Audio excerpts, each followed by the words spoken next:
Siyabingelela futhi bazalwane egameni elihle lenkosi yethu uJesu Kristu waseNazaretha. Sithatha leli thuba sibonga uNkulunkulu wethu.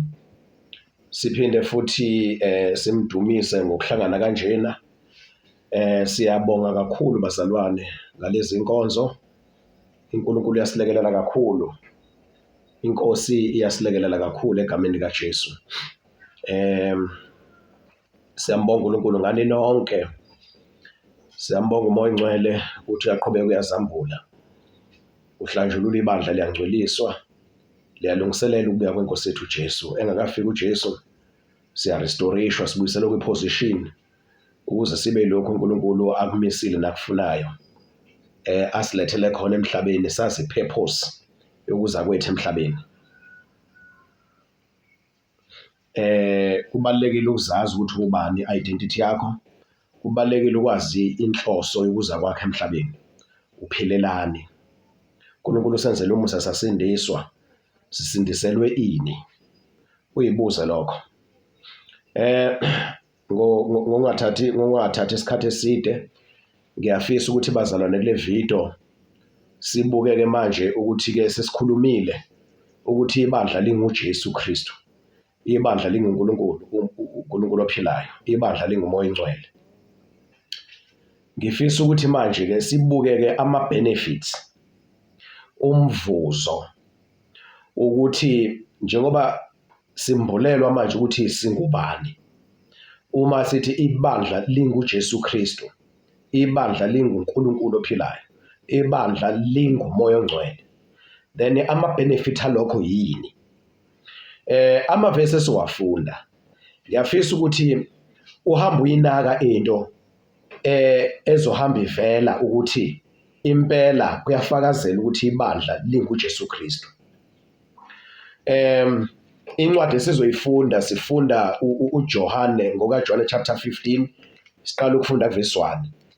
Sengiqedile ngesihloko noma ngokuphendula inkulumo ethi ibandla linguJesu Kristu. Kodwa lencwadi kule chapter 15 iyatholakala futhi le nto. Ngenxa ukuthi ke la sikhuluma kwi-video asifisi ukuthi ama-video abe made kakhulu, sifisa ukuthi i-message ibe short kodwa izwakala i-message ukuthi yini esiqonda ukuyidlulisa. Usungayifundela wena. Kuyo lencwadi iyakuveza ukuthi iyayiveza into, iyayifakazela into ukuthi ibandla linguJesu Kristu. Angikho ke lapho ke. Engikhona kule ncwadi ngakho ukuthi iyini benefit esoyithola la. Ngifuna sithole ibenefit, umvuzo. Yini inzuzo? Iyini inzuzo? Sizuzani ngalento esiyiyo uNkulunkulu asenze saba yiyo kuKristu Jesu, ngoKristu Jesu. Uma ngabe ibandla ke linguJesu Kristu, isho ukuthini lento kithi? Ijulile lento bazalwane. Isho ukuthini lento ukuthi ibandla linguJesu Kristu? Yini okufanele sivele siyiyo? Yini okufanele sivele ngayo? Yini okufanele sibonakale ngayo? Yini esiyizuzayo ngokuthi sibe nguJesu Kristu silibandla? Thina sonke sisindisiwe esimamukela uJesu wabusa impilo yethu samamunye kuye naye. Okay. Ilokho sizokubheka kule video njengamanje ukuthi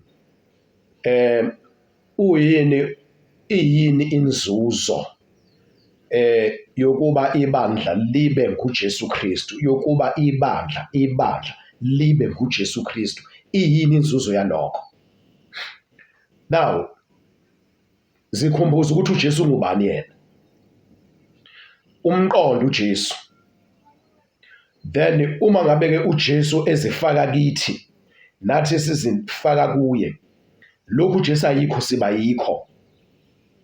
So usuzobona lapho ke manje inzuzo yokuthi njengoba ibandla linguJesu Kristu yini esizuzayo. Okay? So funda ke ngokaJohane chapter 15 uverse 1. Mina ngingumvini owona. UBaba ungumlimi, yilelo nalelo gatsha elikimi elingatheli izithelo uyalisusa, yilelo nalelo elithela izithelo uyalihlunga ukuba lithele kakhulu. Ibandla linguJesu Kristu. Alright. uJesu ungumvini, bonke abakholwa nguye bangamagatsha. Uma uthatha isihlahla ubuka isiqu saso, asiphelele amagatsha engekho. Ukuphelela kwesihlahla siphelela ngokuthi kube namagatsha.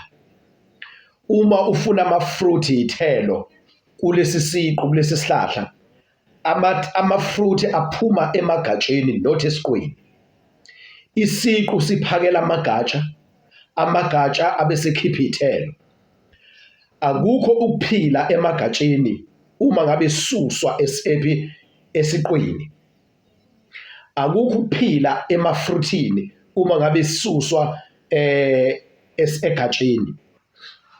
Ama-fruit azalwa aphuma emagatsheni. Amagatsha akhishwa aphuma esiqwini. Isiqu namagatsha into eyodwa. Uma ukhuluma ngamagatsha aphilayo olindele amafruit kuwona, ukhuluma ngoba amagatsha esesiqwini. So-ke ithini-ke inkosi uJesu?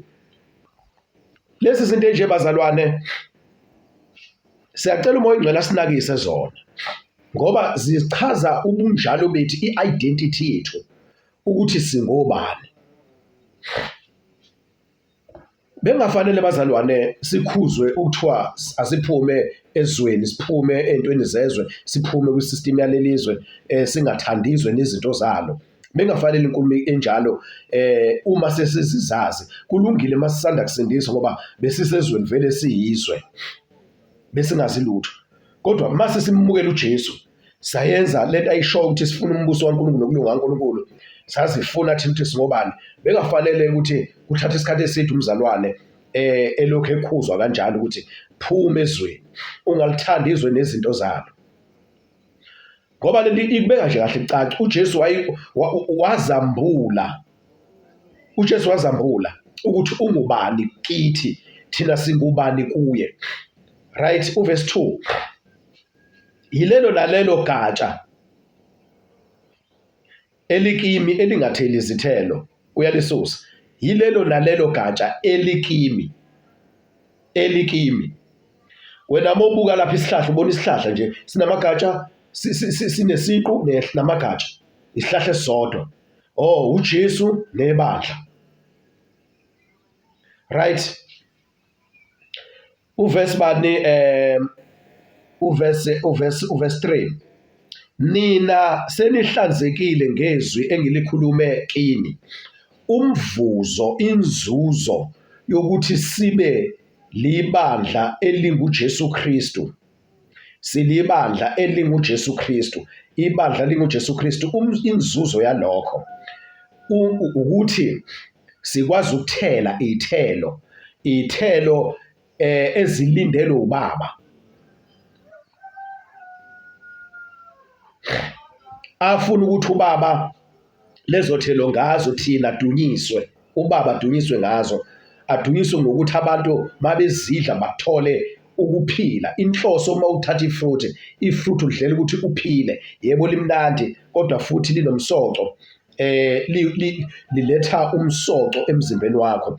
So thina kufuneke ukhiqizwe umsoco, sithatha umsoco sidonsa ukuphila kuJesu Kristu, sikufake emafruthini, then abantu bese bethatha amafruthi badle baphile. Inhloso kaBaba enkulu ukuthi kuphila abantu bakhe. Right. Uverse 4. Hlalani kimi nami kini. Njengalokhu igatsha lingethele izithelo ngokwalo kuphela uma lihlala emvinini, kunjalo-ke kuphela uma nihlala kimi. Okay. Mina ngingumvini, nina ningamagatsha. Uhlala kimi nami kuye. lowo uthela izithelo eziningi, ngokuba ngaphandle kwami ningenze lutho. Okay? Uma umuntu engahlali kimi ulahlwa ngaphandle njengegatsha abune bawabuthe bawaphonse emlilweni ashe. Uma nihlala kimi namazwi ami ehlala kini, niyakucela enikuthandayo nikwenzelwe. Asikho isidingo sokuthi sifune impumelelo yalelizwe, sifune izinto zalelizwe, sifune imivuzo yalelizwe, rewards. Ngoba uma sihleli kuJesu Kristu sithela izithelo. Then mase sithela izithelo sicela noma yini kuBaba siyenzelwa yona. Asifundeli thina izinto, asilandeli umgudu wokuphila, asilandeli iroutine yokuphila, asilandeli iphethini yokuphila yalelizwe, indlela yokwenza yalelizwe. Thina sihlala nje emvinini oyiwona wona, bese kuthi esikudingayo esicelayo bese siyenzelwa khona. Ilokho nje bazalwane, egameni lenkosi yethu Jesu. Right? Iyini inzuzo yokuthi ibandla libe nguJesu Kristu? Ibandla linguJesu Kristu, iyini inzuzo yalokho? Inzuzo yalokho ukuthi uJesu Kristu ungumvini oyiwona wona. MawuJesu engumvini oyiwona wona, thina kuye singamagatsha, siyinto eyodwa kunye naye. Lokho ayikho ukhiphela emagatsheni, then amagatsha abese ekhipha amafruthi, then bese kuyadliwa kube nokuphila. Isobala lento bazalwane, isobala lento bazalwane. Asifunde-ke manje uJohane chapter 17 siqala ukufunda verse 1. Ngiyafisa ukuthi ngabe inde le video bazalwane. Ngifuna sibuka ama-benefits.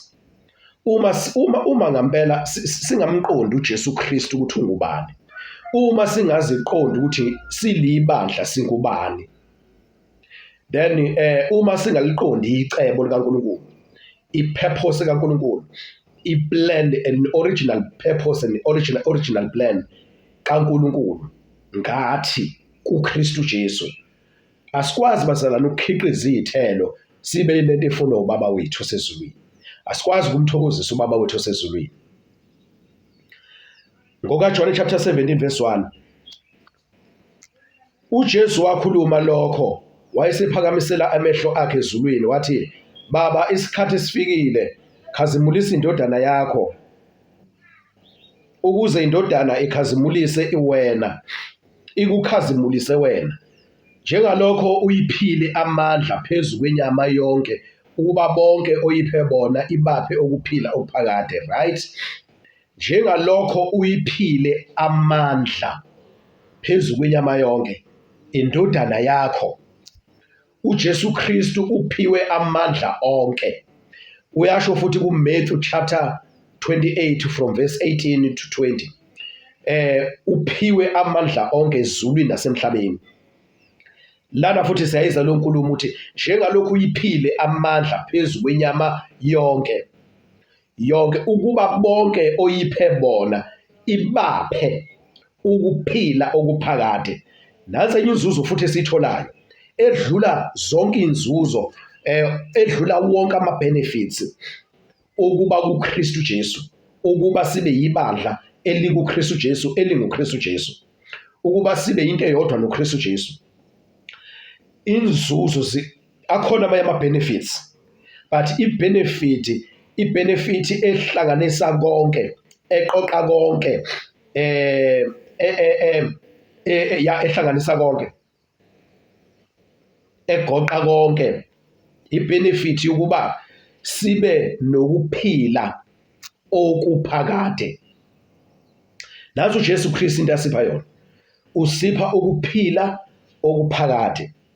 Verse 3, ukuphila okuphakade yilokhu kuba bazi wena Nkulunkulu wedwa oqinisileyo. Ukuphila okuphakade yini ukuphila okuphakade? Ukuphila okuphakade yilokhu ukuthi bazi wena wedwa uNkulunkulu oqinisileyo. Bakhona uNkulunkulu abangaqinisile. Bakhona uNkulunkulu bamanga. Abakhona uNkulunkulu bekweduka. Kuzoqedwa ngabo. Bazolahlwa, bazoshiswa. Bazochithwa. Bazolahlwa esogweni bashiswe ngomlilo. Bachithwe engunaphakade. Manje ke ukuphila okuphakade lokhu ukuthi bazi wena wedwa uNkulunkulu oqinisileyo. Ngoba wena uNkulunkulu wedwa oqinisileyo uhlala kuze kube phakade naphakade. Ukhona emaphakadeni asemaphakadeni. So ke mabazi wena wedwa, then kusho ukuthi bazophila ukuphila okuphakade. Ukuba bazi wena wedwa. Ngalesi sikhathi uJesu ukhulumayo, uJesu ababembona uJesu ayekhuluma kubo. Njengoba uJesu ayethandaza nje la, wayethandaza ethandazela abafundi bakhe, abalandeli bakhe, ethandazela thina sonke. Now ukwazi uJesu Kristu, ukwazi uNkulunkulu ophilayo oqinisileyo yena yedwa. Lokho ke uma simazi simqonda uNkulunkulu ophilayo, siyiqonda inkosi uJesu, sithola ukuphila okuphakade. Okay? Lokho nje kukodwa kuwukuphila okuphakade. Okay?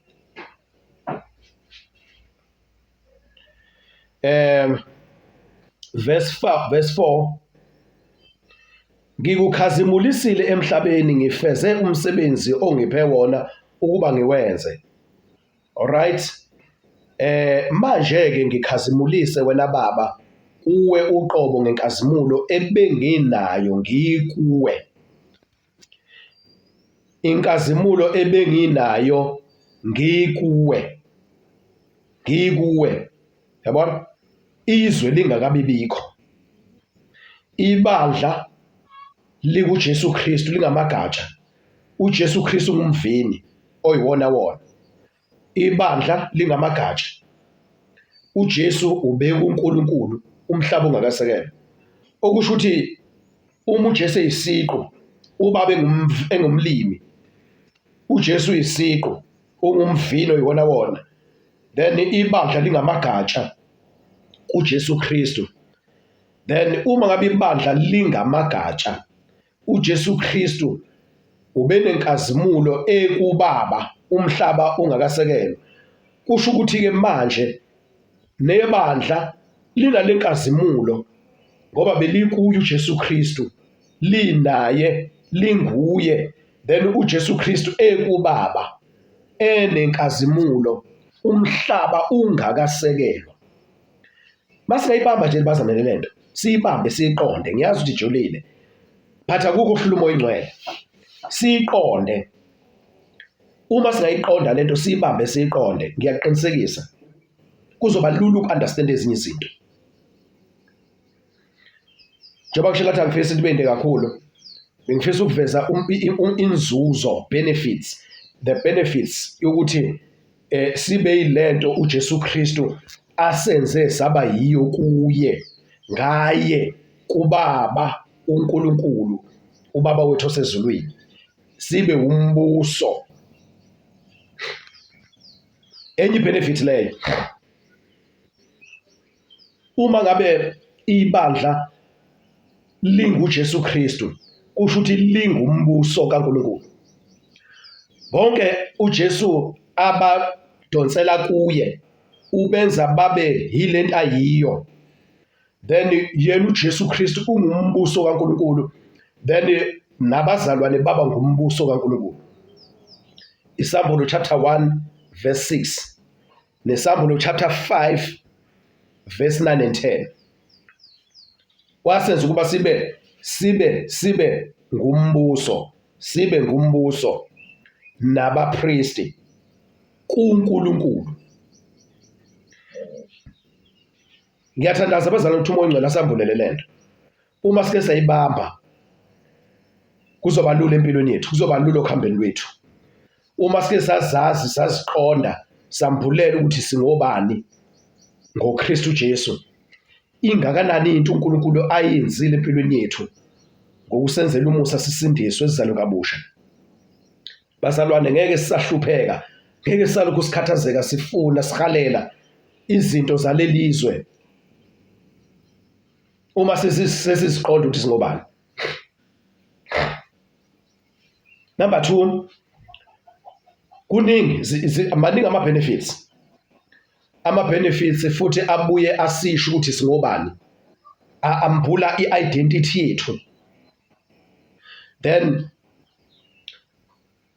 sinokuphila okuphakade ngoba uJesu Kristu wakunqoba ukufa. Uma uJesu Kristu ekuNkulunkulu, now uNkulunkulu akafi, uNkulunkulu akaguli, uNkulunkulu akapheli, akadluli, ukhona nje kuze kube phakade. Kusho ukuthi ke uma ngabe kuthina silibandla sikuJesu Kristu, singuJesu Kristu, ibandla linguJesu Kristu, ngenxa ukuthi lingamagatsha and uJesu ngumvini, into eyodwa, amagatsha angethele ngaphandle komvini. Abazalwane, ibandla lingenzi lutho, lingebe yilutho ngaphandle kaJesu Kristu.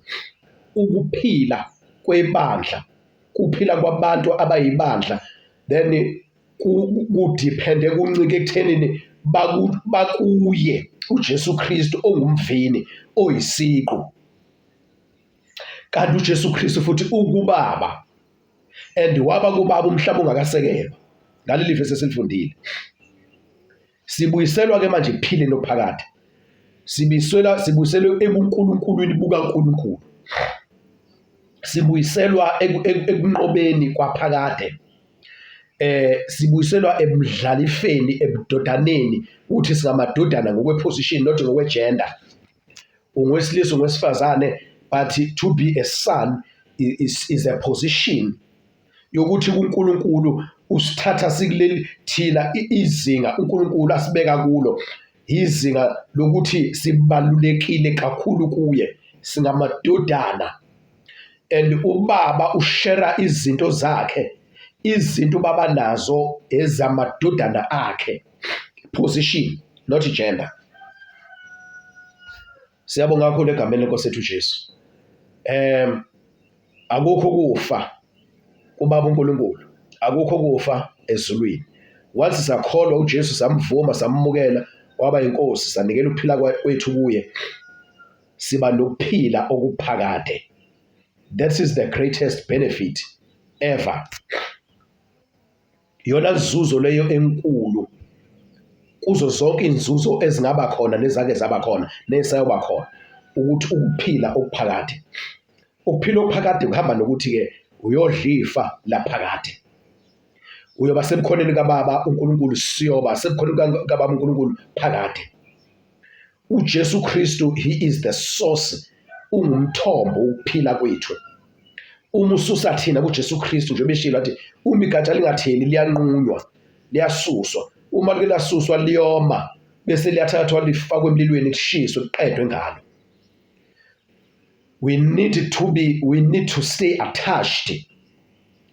Sihlale sixhumene naye, sihlangene naye, siyinto eyodwa naye, sikuye uJesu Kristu. Ilokho bafushane bazalwane.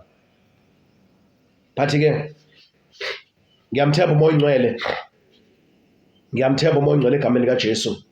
Mawudlinza uzombula mo kulokho sokuzwile. Lokho sekuzwile nje bekuzovula khona inkinobho kufanele kuyiqaqe, khona izivalo kufanele uzivule, then umoya ongcwele uzobe sekufaka ke kokuningi ke ngendlela ezahlukene, uthola izambulo ezahlukene egameni elihle lenkosi yethu Jesu. Siyabonga kakhulu ke bazalwane, inkosi yomusa sibusise. Amen.